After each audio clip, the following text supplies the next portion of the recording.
NectarzWithin, all about mind, life, and soul enhancement. The last question of this segment, and my favorite question of, and I'm very, very curious about this question. First, learn what not to do. Why? And why? Please tell me. It could be an unpopular opinion, but growing up, you see a lot of people around you. People will always say, oh, be like this person, and they always look at successful, accomplished people or how they present it to be, and they only try to say, hey, look at these attributes and you should be like that. But I think I gained a lot in life growing up by looking at people around me who were not setting a good example and learned what they were doing, and they realized, I don't want to do that. Maybe we have similar thought. We have similar ones, I think. Yeah. Because I it's something people don't really look, but you watch them and you kind of tend to ignore them.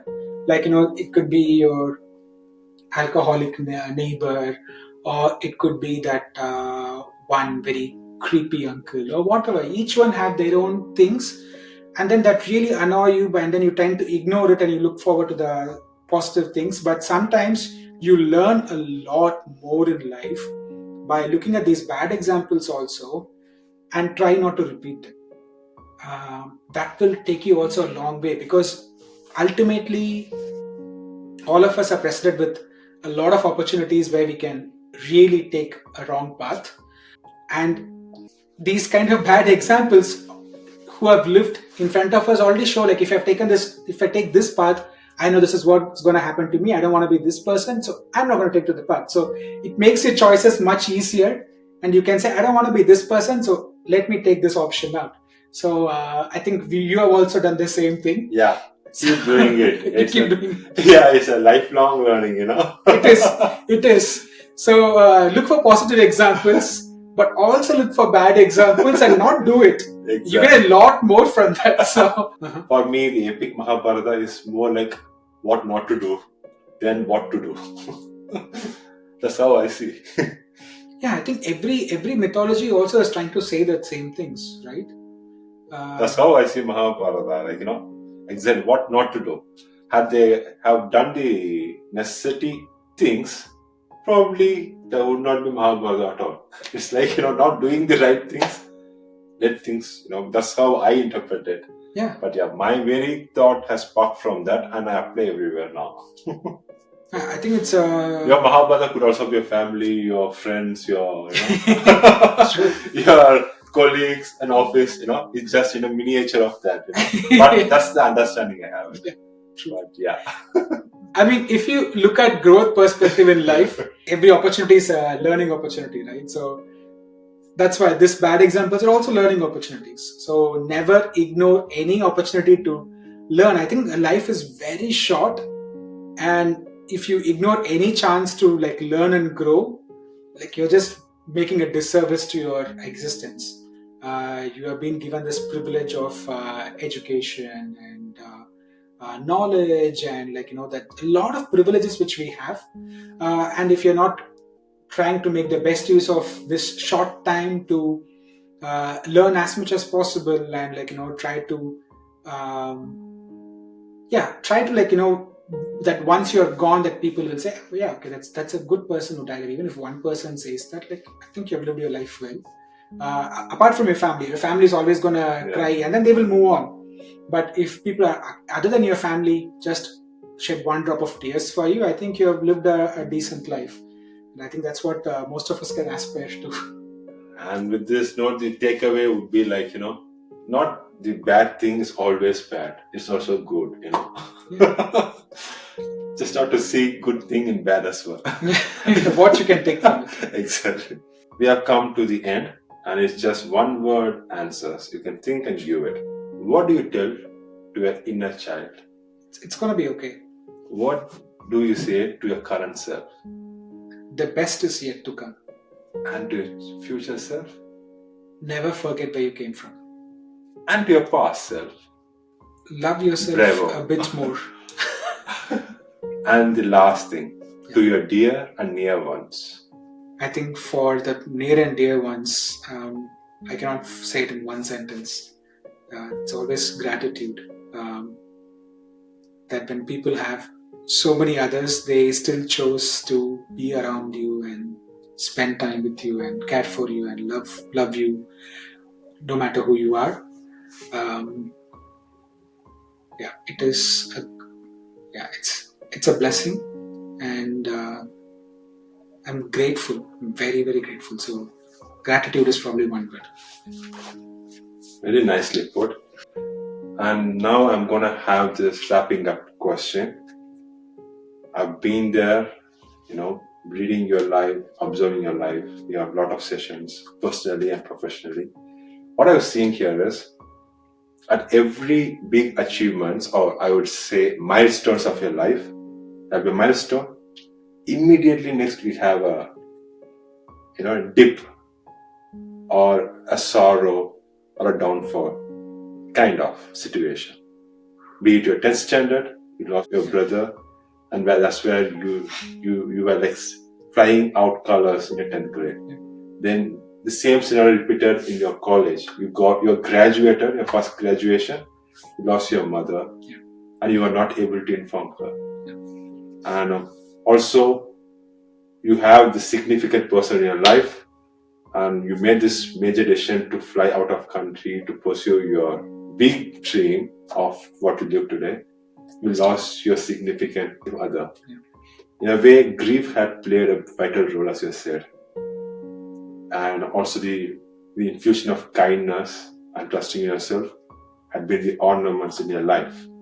The question here is, how do you see this pattern in your life, and what do you say to it, and how you observe it? It's the interesting aspect of life's ups and downs. There is always something that happens, a good thing, and then suddenly a bad thing follows. And I've come to terms with it in the sense that there is no such thing as like a pure good and a pure bad thing, and these are just different states in life. And that is the main reason why you would see me now doing a lot more things in the last decade than what I set out to. And I've seen people around me being very happy and celebrating those things. But for me, I've come to a realization it's just like a state right now and it's going to pass.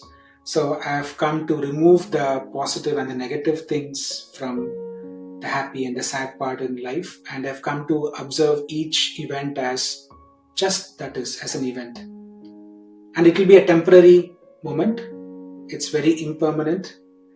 And you just like go on with it. I think some people give too much importance to the successes and happy moments and make the connect emotions with it. For me, I've tried to remove that. So that's why you won't see me like really celebrating and joy when something major happens in terms of like, for example, like small things in life or a career change or whatever it is. I'm just happy in that short moment, and I know this is a fleeting moment, and then I just like move on with it. And I don't make that as a major milestone or anything in my life, because I feel like these are gonna come up and down. I think it has changed my the way I look at life. Probably you detached the event and the emotion. I guess so. Probably that happened over. That's a profound skill. I would rather put in a skill, because it's a skill rather than the understanding. You understood something, you applied that, because it's very, very, very tough.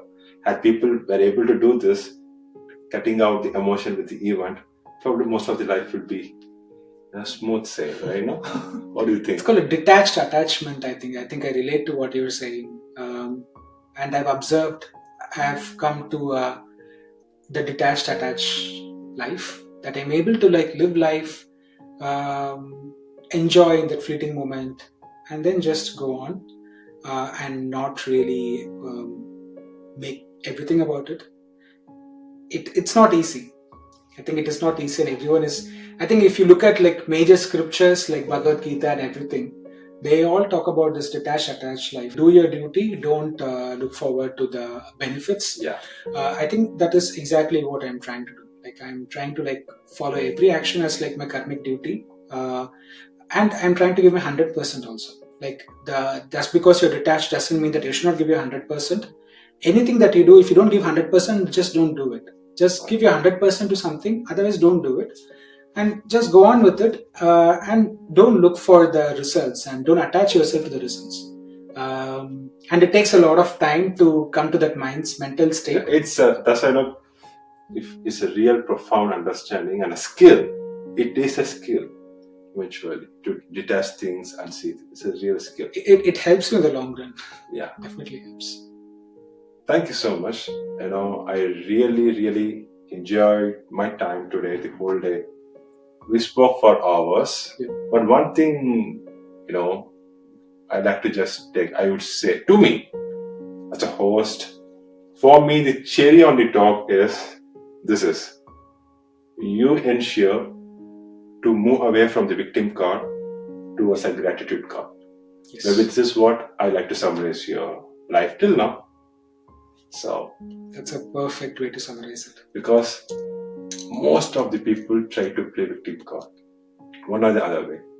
If people get off that, start counting the kindness they receive, and trust on themselves with all gratitude, maybe there could be a lot of people, achievers like you sitting here, and still don't consider it as an achievement. That's your humbleness. No, it is my detached attachment. So that's the part. A detached attachment, yeah. So time and again, Kiran, like the way you summarize things, it's very difficult for people in who have experienced it to actually like look at life the way you summarize it. So I also really appreciate the way you look at other people's lives and able to give like insights through the conversation. I really enjoy it. For example, like many insights which I have not like learned about myself or didn't have the right terms, or I really enjoyed this conversation that you have this ability to look into someone's life and like see who they are and try to interpret them and try to understand what they're trying to tell through their story. So thank you for this time. I really enjoyed it. It feels like minutes. Thank you so much. Thank you so much. I'm so privileged and I feel so humble with your words, and energy that I receive from you all is something make me keep going. As you said, I just focus on the process, not on the output or the likes or the things, but still as needed, but I'm not focused on that. You have a keen talent. I think this is something that a lot more people can benefit from. So thank you so much. And this is not going to be our last show also. Yeah, all days I'm going to just pull you back because I knew you are a repository of knowledge and wisdom and information. We are going to catch back. Yes. Sure? It's a promise. Yes, definitely. I don't know. Before we wind up, the floor is open. If you'd like to tell anything to our audience or viewers, you can definitely take it. Or if you have any questions for me, for NectarzWithin, you can always just ask. Yeah, I think the one thing that I want to tell people who are watching this is that regardless of where you are, each one of us is telling a story. Each one of us has had a unique journey. See how you can touch the lives of others through your story. Connect to people like Kiran, who can really like help you interpret your story, see what it brings to the world. Because the service that you do is amazing. Just to see how a common story of a commoner can still have so much meaning and profound knowledge in it that it can really connect to someone. So all of us have different journeys, but we connect on different aspects. So please explore that and spread nectars within. Talk to Kiran, come here, be a guest. Yeah. I think that's what I want to say to everyone. I'm so happy that you are just doing it, and I'm so happy, and let your words come true. And yes, as I said, let's together spread our sparks and spread our nectars. And I always believe in extraordinary stories of ordinary people. And I wish maybe tomorrow you could be also one of my guests. And with that note, signing off, Saiganesh and Kiran. Thank you, Taden, Namaste, and Vanakkam.